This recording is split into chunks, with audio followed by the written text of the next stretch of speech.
water that gets displaced. Let us conduct an experiment to understand. For this we need a spring balance, potato tied with thread, water jug, overflow vessel, beaker, and a beam balance. Fill the overflow vessel with water. Empty the water from the beaker under the overflow pipe. Place it back under the overflow pipe again.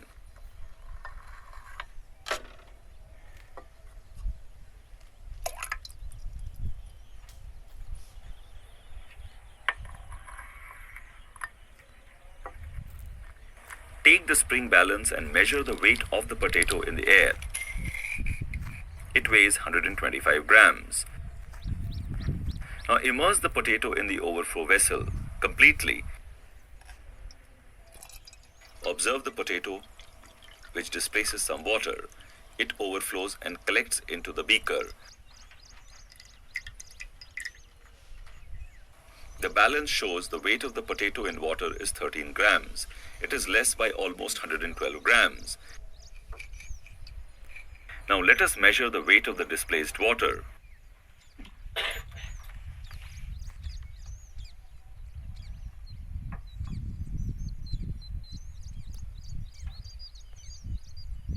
The balance reads 110 grams. It is almost equal to the weight lost by the potato when submerged in water. The 2-gram error is because of water lost while changing containers. This is what the Greek scientist Archimedes meant when he said that when an object is immersed in a fluid, it will seem to lose weight, and this apparent loss of weight will be equal to the weight of the fluid displaced by the object. This principle is popularly called the Archimedes principle. The loss in weight experienced by the potato is because the water exerts an upward force known as upthrust on the potato. The weight loss is only apparent because if you take the object out of the liquid and reweigh it, it is seen to have its original weight. The Archimedes principle can be used to determine the purity of any material because the presence of any impurity will affect the amount of apparent weight loss. You should know that Archimedes discovered this principle when he was trying to find out a way to check whether the jewelers who had made King Hieron's crown had used all the gold they had been given or had used less gold and added some impurities instead. It is said that Archimedes discovered this principle when he was in his bathtub and his own body had displaced water. He ran down the streets naked, shouting Eureka! When he was Okay students, while you see this activity, what you can understand, okay, first you have to take one what's called take one thread and then take one any object. Here they have taken that potato, and while you are immersing that potato with the help of that string or thread, so what will happen, you have to notice that by using that spring balance. Did you notice that spring balance? So first they have to measure the weight in the air. So what is the weight in the air? So that means they take that thread and they have to connect with that spring balance. So the spring balance will show somewhat the weight of that potato, okay. And then when you are releasing into that water, what will happen? So when you are releasing into that water, make sure that just notice that the string length, okay, the string length, or make sure that just notice in that spring balance weight. So when you are taking that object in the air, what will happen, the weight will be, it will show some gram, okay. But when you are placed into that water, you may notice that you could notice that the weight should be decreased, okay. So when it is when it is immersed into that water, so what will happen, the weight gets a reduction, okay. There will be some reduction in weight, and even though it will be reached to the bottom, there is no change in that, okay. So this is the principle. So this principle is found by Archimedes, okay. So when you drop any object into that water, so what is the weight of that object? So the amount of water will be taken out, okay, it will be come out, okay. How much weight of that object, that much water level will be come out, okay. So this is that particular activity, okay. So you have to know that just notice that how the weight get distributed. So what is the reason here? When you are hang at the air, it will show somewhat, for example 10 gram it will show, means when you are placed at that water, inside the water, it will be shown as less than 10 gram because of upthrust, upward force will be acting on that particular object. Okay, so even though the gravitational force is acting, but it will be very less when compared to that upward thrust, so it will give some force to that particular object, for that, for example, potato. Okay, so next to one, what is that? Density. Okay, so density means what? Density means mass per unit volume. Okay, so for example, if you consider the cork and the nail, so cork means you will feel somewhat what's called very light object, and there will be some what's called air space will be there, it will be not that much weight. Okay, but if you consider that iron means the mass, each and every volume, each and small 1 centimeter cube volume, what will happen, that mass will be occupied more, the number of particles will be occupied more in the given small space itself. Okay, but in the case of cork, that within that space the number of molecules will be very less, so the number of molecules per unit volume, that is called, that mass per unit volume, that is called density. So unit will be kilogram by meter cube. Okay, so for this I will say that what is called the relative density I will say. So before that I will put one more activity, what is meant by density. Okay, see, I was trying to find out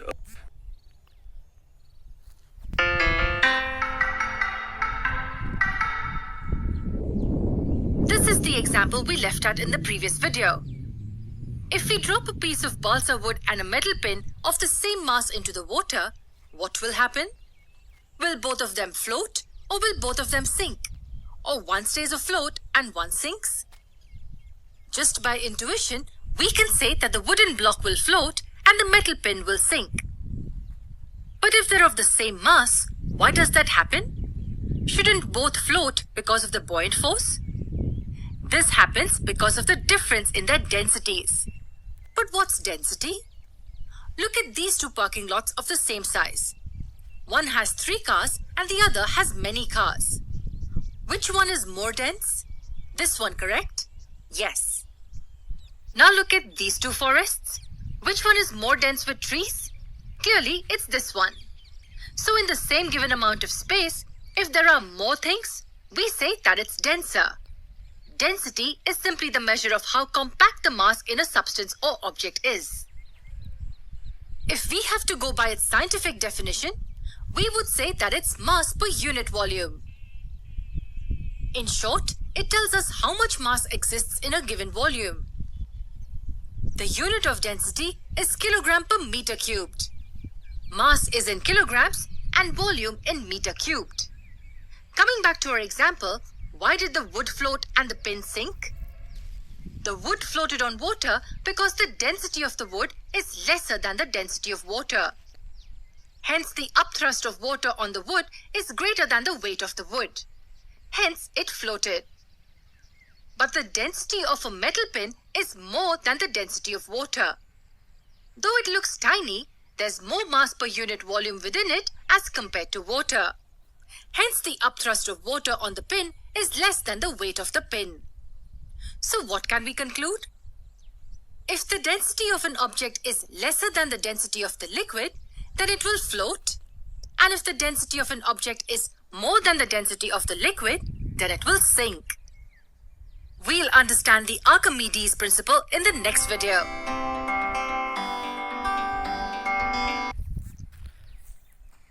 Okay, students. Okay, if you notice that density, so density means it is nothing but mass per unit volume.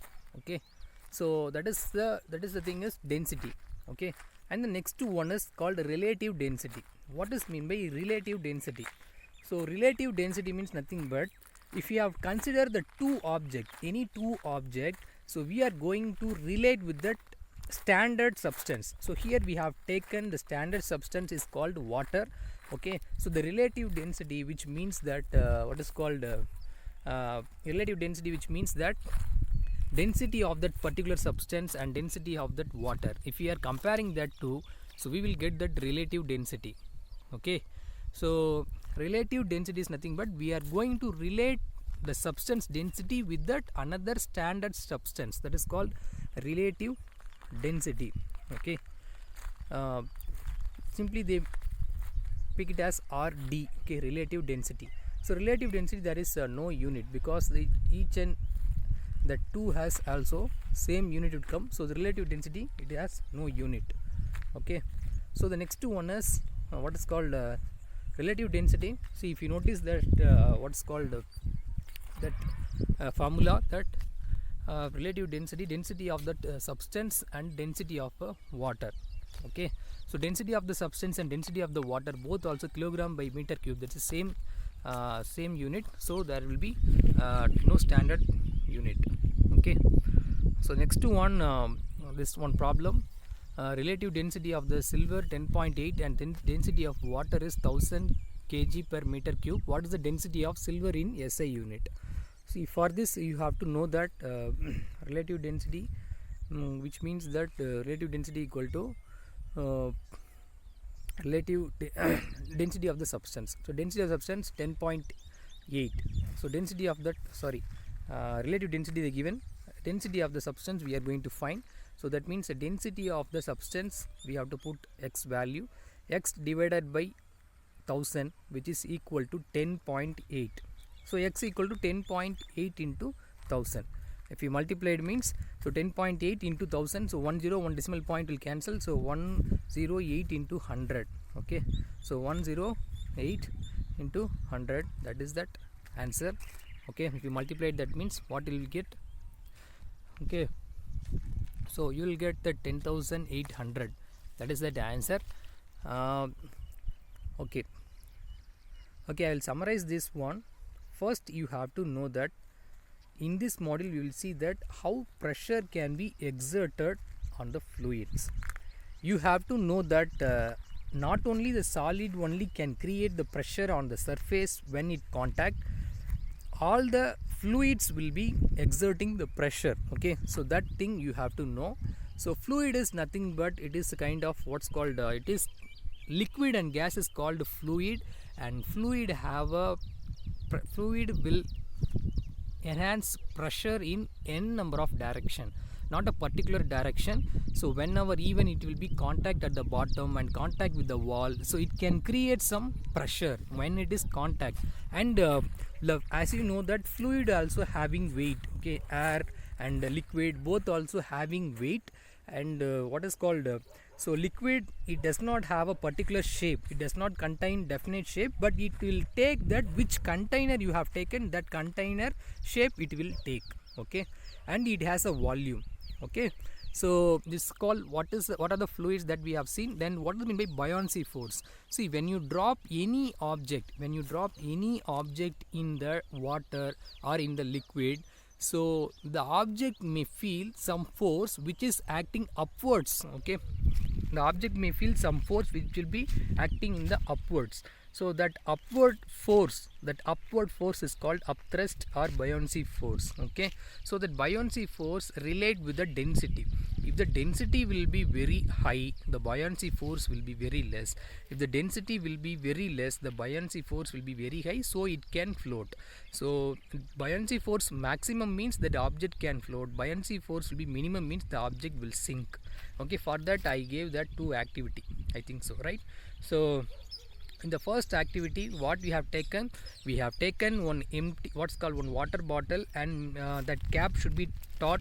Okay, and then when you are pressing hard, even though if you pressing hard, it will come back because of that upward thrust. That means buoyancy force will be very high. And the second activity, so when you drop that cork and or nail, what will happen? So the cork will be float, the nail will sink. So due to the density variation and buoyancy force variation also. And one more thing, if you take any one object and by using thread, if you make it tight and take a spring balance, by using the spring balance just measure the weight, and when you immerse in the liquid, what will happen to the weight, how much what's called weight will be reduced, that is called apparent weight loss. Okay, so you can take, if you take one more simple what's called simple beaker, a small beaker, so when you drop that object into that water So the remaining, how much weight will be that object, that much water will be gets out. So that is called the weight of that object. Okay, this principle is called famous scientist Archimedes. He found that. So because of that, he found that what are the impurities present in that metal. Okay, so that is one short story. Okay, so we can find that impurities of that metals. Okay, and purity level we can find. Okay, so that is called Archimedes principle. Okay, so Archimedes principle is nothing but when any object will be immersed on the inside the liquid, so the same amount of weight, what is that object weight, the same amount of water will be gets out. Okay, so that means it will feel some thrust. And one more activity what we have seen, and these are the activity we have seen. And then density means mass per unit volume. So and then relative density means we have to compare the density of the substance with the density of the water. And what is the relation? There is no unit, so but the formula relative density equal to density of the substance divided by density of that water. Okay, density of the water is a standard value, that's called what is that 1000 kilogram meter cube. Okay, meter cube, why it will come means volume means length into breadth into height. So if you multiply all those means meter cube will come. Okay, so that's all students. Thank you all. So thank you, I hope you understand. First you just take your book and read once. Okay, and then you will get better understand. Okay, so take your book and read once that activity 1, activity 2, activity 3, the 3 activity they given. And one more thing, what is the density, relative density, and one yellow color one box they given, that box also you can read. In the next class we will work out some problems. So this is the end of this gravitational lesson, students. So I hope you all understand. So in the next lesson we will revise next slot I will revise that what are the major concept, and we will discuss about the problems. Okay, so thank you all. Thank you.